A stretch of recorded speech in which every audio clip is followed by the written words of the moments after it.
உங்களை பார்ப்பது எனக்கு அதிக சந்தோஷம். நீங்கள் வசனத்தை கேட்டு சந்தோஷப்படுறீங்கள, ஆண்டவர் உங்களையும் நம்மை பார்த்து அவர் சந்தோஷப்படுகிறார். என் பிள்ளைங்க என் வசனத்தை கேட்குறாங்க, என் வசனத்தின்படி நடக்கிறாங்க, என்னோடு நடக்கிறாங்கன்னு மகிழ்ச்சி அடைகிறார். இன்றைக்கு ஆண்டவரோடு நடக்கிற உங்களுக்கு தேவன் ஒரு வாக்கு கொடுக்கிறார். நீங்கள் பயப்படாதுங்க.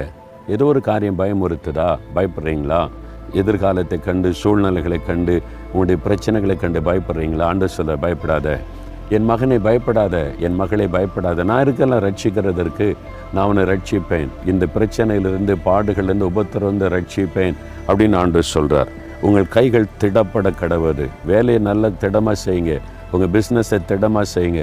திடப்பட கடவுது. பயப்படாதங்க, நான் இருக்கிறேன்னு ஆண்டவர் சொல்கிறார். பிறகு எதுக்கு பயப்படணும்? ஆண்டவர் இருக்கிறார். தைரியமாக போங்க, தைரியமாக செய்யுங்க. உங்களை வெட்கப்பட விட மாட்டார். சரியா? தகப்பனே, நீர் எங்களுக்கு இருக்கிறீர், உமக்கு நன்றி. நாங்கள் பயப்பட மாட்டோம். சூழ்நிலைகள் கண்டு பயப்பட மாட்டோம். நீர் எங்களை ரட்சிக்கவும், எங்கள் கைகளை திடப்படுத்தவும், நாங்கள் செய்கிறதை ஆசீர்வதிக்கவும், ஜெயம் கொடுக்கவும் நீர் கூட இருக்கிறீர். நாங்கள் பயப்பட மாட்டோம். எங்கள் இயேசுவுக்காக கோடி கோடி ஸ்தோத்திரம், ஸ்தோத்திரம், ஸ்தோத்திரம். இயேசுவின் நாமத்தில் ஆமென்.